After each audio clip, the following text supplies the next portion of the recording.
ఒక పత్రిక హౌస్ అన్న తర్వాత ఒక రాజకీయ పార్టీ వైపు ఇంక్లైన్ అయ్యి వారికి పూర్తిగా సపోర్ట్ చేస్తూ గనక ప్రవర్తిస్తే అది జర్నలిజంని వాళ్ళు అవమానిస్తున్నట్టు, చంపేస్తున్నట్టు, నీచానికి దిగజారినట్టు. ఆంధ్రప్రదేశ్‌లో లేదా తెలంగాణలో మాట్లాడుకుంటే ఇండియా మొత్తం మీద కూడా ఉన్న ఏ మీడియా వ్యవస్థ అయినా ఇట్లాగే పనిచేస్తుంది. ఇది మన దౌర్భాగ్యం. ఇది మన కర్మ. ఇది మన దేశానికి పట్టిన అతిపెద్ద దరిద్రాల్లో ఒకటి. మీడియా హౌస్‌లో అమ్ముడుపోవడం అనేది. సరే, రాధాకృష్ణ ఎండీ, ఆంధ్రజ్యోతి, ఆయన వీకెండ్ కామెంట్ విత్ ఆర్‌కే నుంచి ప్రతి అంశం కూడా జగన్మోహన్ రెడ్డికి వ్యతిరేకంగా ఉంటుంది. అట్లాగే సాక్షి లాంటివి కంప్లీట్‌గా టీడీపీకి వ్యతిరేకంగా ఉంటాయి ఏపీలో. ఈ ఇది అందరికీ తెలిసిందే. సో, అసలే నువ్వు చేసేదే దిగజారుడు జర్నలిజం, అత్యంత నీచమైన జర్నలిజం. మళ్ళీ దాంట్లో కూడా లాజిక్‌లు మిస్ అయ్యి కొత్త పలుకులు రాసుకుంటూ వీకెండ్ కామెంట్ విత్ ఆర్‌కే లాంటివి రాధాకృష్ణ రాస్తున్నారంటే అది నవ్వాలో, ఏడవాలో తెలియని పరిస్థితి. ఎందుకంటే లాజిక్‌లు మిస్ అవ్వకూడదు. సరే, మీ వాళ్ళని సపోర్ట్ చేసుకుంటున్నాం అదే దౌర్భాగ్యం అంటే మళ్ళీ దాంట్లో కూడా కొన్ని కాంట్రాడిక్షన్‌లు, డబుల్ స్టాండర్డ్స్ అందులో గూడా నువ్వు చెప్పిన దానికి నీకే మ్యాచ్ అవ్వకపోవడం, మళ్ళీ ఇంకో మాట 2 మాటలు చెప్తే ఆ రెండిటికి ఒకదానికి ఒకటి యాంటీ ఉంటాయి. ఇట్లా 'ఆంధ్రజ్యోతి రాధాకృష్ణ' రీసెంట్‌గా రాసిన 'కొత్త పలుకు'లో ఉన్న కొన్ని పారాగ్రాఫ్‌లు, కొన్ని మాటలు ముఖ్యంగా మనకి కనిపిస్తాయి. ఇప్పుడు అధికార పక్షం మీద ప్రజల్లో కోపం తారాస్థాయిలో ఉన్నప్పుడు అది ప్రతిపక్షానికి దూకుడిని నేర్పిస్తుంది, దూకుడుగా ప్రవర్తించేలా చేస్తుంది. తెలంగాణ ఎన్నికల్లో అదే జరిగింది. టీఆర్ఎస్ మీద ప్రజలు పూర్తిగా వ్యతిరేకత ఉండడంతో దాన్ని కాంగ్రెస్ పార్టీ చాలా తెలివిగా క్యాష్ చేసుకోగలిగింది. అదే పరిస్థితి ఆంధ్రప్రదేశ్‌లో ఉందా అంటే చెప్పలేనటువంటి సిచ్యువేషను. ఎందుకంటే బీఆర్ఎస్ 9 సంవత్సరాలు పరిపాలించింది. 9 సంవత్సరాల తర్వాత గట్టి యాంటీ ఇంక్యుమెన్సీ ఉంటది. సిట్టింగ్ ఎమ్మెల్యే మీద విపరీతమైన వ్యతిరేకత ఉంది. అందులో క్వెషనే లేదు. కేసీఆర్ ముఖ్యమంత్రిగా కావాలని కోరుకునే వాళ్ళు ఉన్నా కూడా సొంత లోకల్‌గా ఉన్నటువంటి ఎమ్మెల్యేల విషయంలో వాళ్ళు నెగెటివ్‌గా వెళ్లారు. అందువల్లే ఓడించాల్సొచ్చింది. అయితే ఇప్పుడు జగన్ తెలివిగా సిట్టింగ్ ఎమ్మెల్యేలను మారుస్తున్నారు.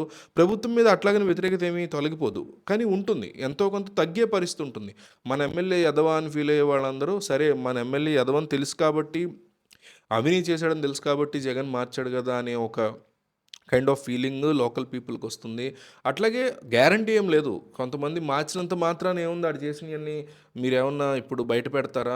వాడు వాడు చేసిన అతను లేదా ఆమె చేసినటువంటి తప్పుల్ని మీరు ఎండగట్టే పరిస్థితి ఉందా? మీరు ఒప్పుకున్నట్టేనా అనే ఫీలింగ్ అయితే మీ చేతకాని ప్రభుత్వమే గదా! అతన్ని అవినీతి చేస్తున్నప్పుడు, తప్పులు చేస్తున్నప్పుడు ఆపకుండా ఎందుకు దించారు? దించి వేరే చోట వేసినారు తప్ప అతనికేం శిక్ష ఏయలేదు కదా! అనే ఫీలింగ్‌లో కూడా జనాలు ఉండొచ్చు. సో, జనం ఏముంటారు? ఎట్లా తీసుకుంటారు? ఎట్లా ఫైనల్ చేస్తారనేది వేరే విషయం. తన తాను సపోర్ట్ చేసి తెలుగుదేశం పార్టీని గురించి లేదా వాళ్ళని భజన చేసుకుంటూ రాసేటువంటి కొత్త పలుకులో జగన్మోహన్ రెడ్డి ప్రభుత్వం గురించి నానా మాటలు అంటున్నటువంటి ఆంధ్రజ్యోతి రాధాకృష్ణ జగన్నాటకం అంటూ మొత్తం ఈ ప్రకృతికి సంబంధించినటువంటి అంశాలను కొల్లగొట్టారని, అవినీతి చేస్తున్నారని, ప్రజలు సంతోషంగా లేరని, కేవలం బటన్ నొక్కడానికి మాత్రమే జగన్మోహన్ రెడ్డి ఉన్నారని వ్యాఖ్యలు చేస్తున్నటువంటి ఏబిఎన్ రాధాకృష్ణ కరెక్టే అవన్నీ. చాలా అంశాల్లో కరెక్టే అవన్నీ. జగన్మోహన్ రెడ్డి యొక్క పాలన ఒక ఒక న్యూట్రల్ పర్సన్‌గా, ఇండిపెండెంట్ పర్సన్‌గా నాకైతే నచ్చదు. నేను కోరుకునే స్థాయిలో ఏమాత్రం కూడా ఆ పరిపాలన ఉండదు. గతంలో చంద్రబాబు పరిపాలన కూడా నాకు అట్లాగే అనిపించింది. ఏమాత్రం నచ్చలేదు.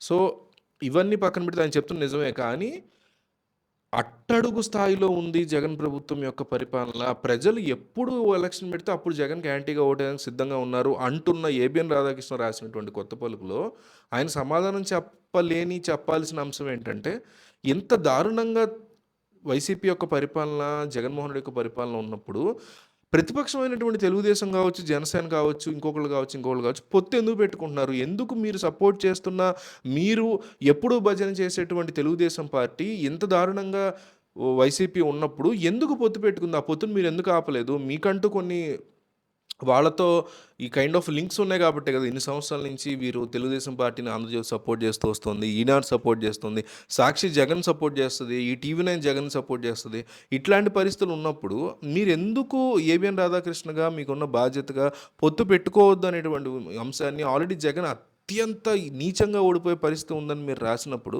ఎందువల్ల మీరు ఈ అంశాన్ని చంద్రబాబు వద్దకు తీసుకెళ్ళి పొత్తు అవసరం లేదు, మీరు ఓన్‌గా గెలవగలరనే విషయాన్ని ఎందుకు మీరు ఆ స్థాయికి తీసుకెళ్ళలేకపోయారు? ఎందుకు టీడీపీ పొత్తు పెట్టుకోకుండా జనసేనలో మీకు ఆపలేకపోయారు?